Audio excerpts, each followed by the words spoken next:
আজকের ভিডিওটি হচ্ছে প্রোডাক্ট ফটোগ্রাফি নিয়ে একদম বেসিক, অর্থাৎ আপনারা যারা প্রোডাক্ট ফটোগ্রাফি নিয়ে ভাবতেছেন, প্রোডাক্ট ফটোগ্রাফি করবেন, তাদের জন্য একদম বেসিক একটি টিউটোরিয়াল হতে যাচ্ছে আজকের এই ভিডিওটি। আমি সালাউদ্দিন আহমেদ রাজু চলে এসেছি আর একটি নতুন ভিডিও নিয়ে। আশা করি সবাই ভালো আছেন। DH স্টুডিওতে আপনাদের সবাইকে স্বাগত।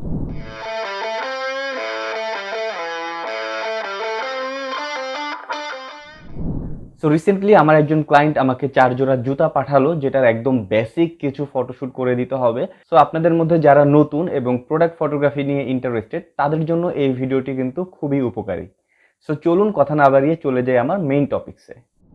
যেহেতু আমার সাদা ব্যাকগ্রাউন্ড দরকার, সো নিচে এবং ব্যাকগ্রাউন্ড হিসেবে আমি দুইটা সোলা ইউজ করেছি, আর সামনে থেকে আরেকটা সোলা হালকা করে একটু অ্যাঙ্গেল করে সেট করেছি চেয়ারের উপরে, যেটা আমার প্রোডাক্টের সামনের দিক থেকে হালকা একটু রিফ্লেক্টেড একটা লাইট দেবে। আর ব্যাকগ্রাউন্ডে আমি একটা আলো দেখতে পারতেছি, এই আলোটা আসলে জানালা থেকে আসতেছে, যেটা আমার প্রোডাক্টের উপরে পড়বে। সো এইটাকে রিমুভ করার জন্য আমি আরেকটি সোলা এখানে অ্যাড করে দিলাম, জাস্ট টুথপিক দিয়ে এটাকে আটকিয়ে দিয়েছি, একদম সিম্পল।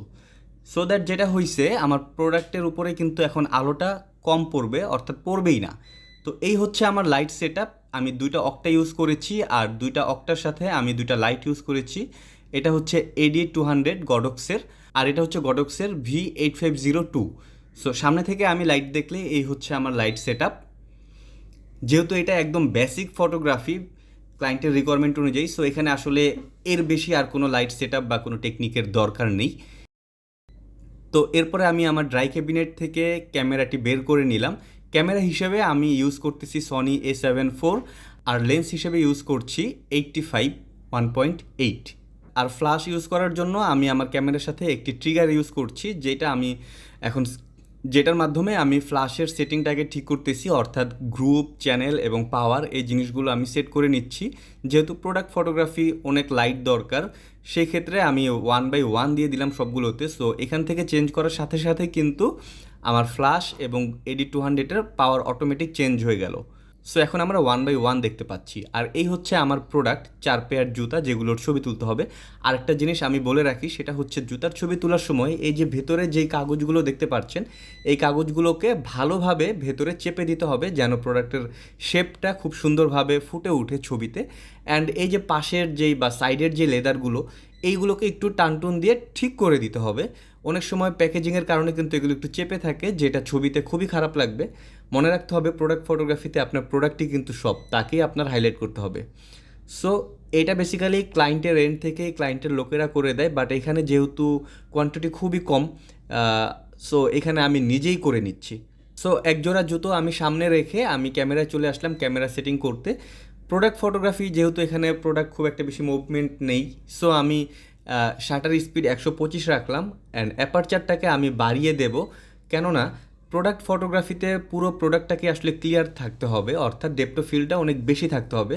সো অ্যাপারচারটাকে আমাকে বাড়িয়ে দিতে হবে, আর আইএসওটাকে আমি একদম কমিয়ে 50-এ নিয়ে আসলাম। বাট এখানে একটা প্রবলেম আমি ফেস করতেছি, সেটা হচ্ছে যখন আমি ছবি তুলতে যাচ্ছি, যেহেতু অ্যাপারচারটাকে একদম বাড়িয়ে দিয়েছি, অ্যান্ড এই ক্যামেরায় কিন্তু ক্যামেরা সেটিংয়ের উপর বেস করে লাইভ ভিউ দেখতে পারবো। যেহেতু আমি এখানে অ্যাপারচার বাড়িয়ে 13-তে দিয়ে দিয়েছি, সো ডিসপ্লেতে কিন্তু আমি একদম ব্ল্যাক দেখতে পারতেছি। এখানে একটা প্রবলেম আমি ফেস করেছি, সেটা হচ্ছে যখন আমরা স্টুডিওতে বলেন বা প্রোডাক্ট ফটোগ্রাফি করি বা এরকম কোনো ফটোগ্রাফি করি যেখানে আসলে অ্যাপারচার অনেক বাড়িয়ে দিতে হয় বা শাটার স্পিড অনেক বেশি বাড়িয়ে দিতে হয়, তখন কিন্তু ক্যামেরার সেন্সরে আলো কম প্রবেশ করে, যার ফলে ছবিটা একদম ব্ল্যাক হয়ে যায়, তাই না? সো এরকম পরিস্থিতিতে আমরা কিন্তু ডিসপ্লেতে কোনো কিছু দেখতে পারি না, কেননা ডিসপ্লেতে কিন্তু আমরা ক্যামেরা সেটিং যেটা দিতেছি সেটা লাইভ ভিউটা আমরা দেখতে পারতেছি।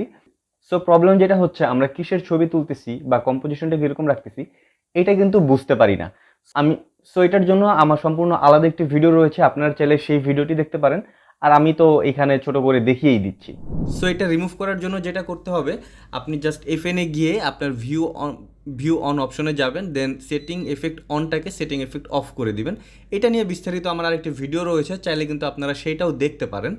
এখন আমি যেটা ফিল করলাম যে আমার প্রোডাক্টটাকে আরেকটু উপর থেকে তুলতে হবে। ধরে নিই এটা 45 ডিগ্রি অ্যাঙ্গেল থেকে ছবিটা তুলতে হবে। সো আমি ক্যামেরাটাকে আরেকটু টপে দিয়ে দিলাম, অ্যান্ড জাস্ট কিচ্ছু না, কম্পোজিশনটাকে ঠিকঠাক মতো একটু সেট করে, প্রোডাক্টের প্লেসমেন্টটাকে আর একটু সেট করে আমি জাস্ট একটা ক্লিক করলাম। ছবি অ্যান্ড এডিটেড ছবিটা যদি একটু পরপর দেখি,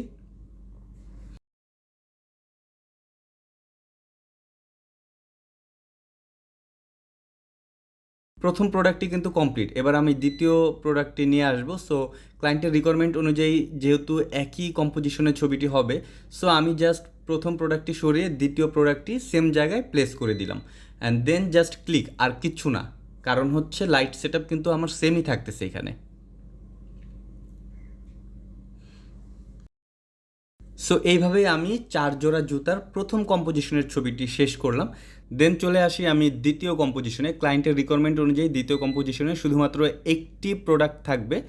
সো সেই অনুযায়ী আমি প্রোডাক্টটাকে প্লেস করে, যেহেতু আমার camera setting and light setting সব সেমই থাকবে, আমি জাস্ট ক্লিক করলাম, ফোকাসটাকে ঠিক রেখে অবশ্যই। এরপরে আমি প্রথম প্রোডাক্টটিকে সরিয়ে পরপর 4টি প্রোডাক্টের ছবি তুলে নিলাম। সো সেই ছবিগুলো যদি আমি একটু দেখি।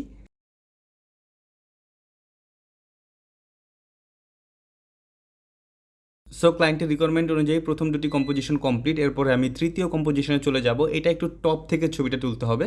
সো আমি আমার প্রয়োজন মতো লাইটটাকে একটু জাস্ট পজিশনটাকে চেঞ্জ করে নিলাম, যেহেতু টপ থেকে তুলতে হবে। সো লাইটগুলোকে একটু উপরের থেকে নিচের অ্যাঙ্গেল করে দিলাম, অ্যান্ড দেন আমি আমার প্রোডাক্টটাকে প্লেস করব। একটা জুতো এভাবেই থাকবে, আরেকটি জুতো উল্টো করে রাখতে হবে যেন সোলটি দেখা যায়। বাট এই সোলটা দেখানোর জন্য জুতাটাকে যখন আমি রাখতে গেলাম, এটা আসলে ঠিকঠাক মতো থাকতেছিল না। তখন আমাকে যেটা করতে হয়েছে, আমি জাস্ট একটি চার্জার এনে এটাকে এটার নিচে দিয়ে দিয়েছি, অ্যান্ড তারপরে এটা খুবই সুন্দরভাবে প্লেস হয়ে গিয়েছিল। দেন আমি জাস্ট একটা চেয়ার নিয়ে আসলাম, চেয়ার নিয়ে উপর থেকে ছবিটি তুলে নিলাম। ক্যামেরা সেটিং বা লাইট সেটিং কিন্তু আগের মতোই ছিল।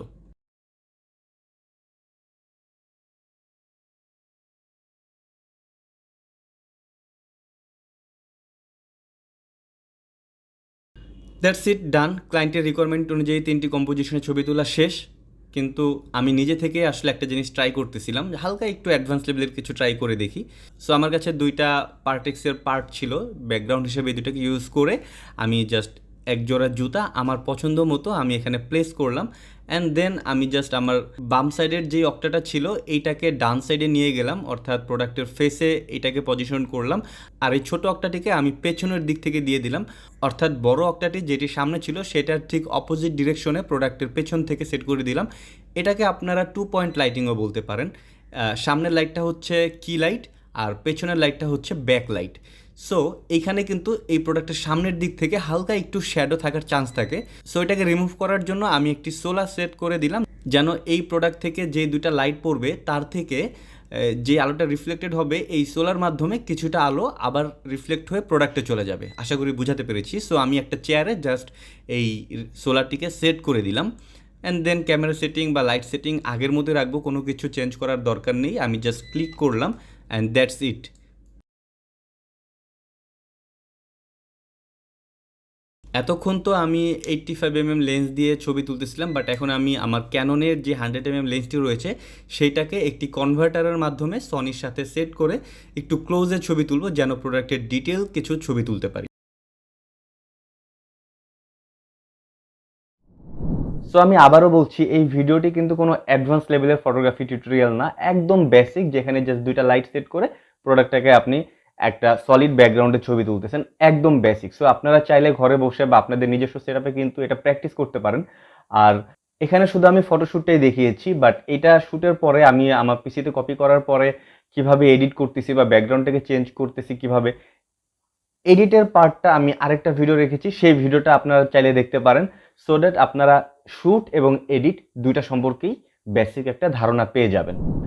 আমার ভিডিওটি কেমন লাগলো বা কোনো প্রকার প্রবলেম হচ্ছে কিনা বুঝতে, A to Z যে কোনো কিছু আপনারা চাইলে আমাকে জানাতে পারেন। সো আজকের ভিডিওটি আর বড় করব না। আমার ভিডিওটি ভালো লাগলে লাইক, কমেন্ট, শেয়ার, সাবস্ক্রাইব করবেন আর আমার সাথেই থাকবেন। ধন্যবাদ।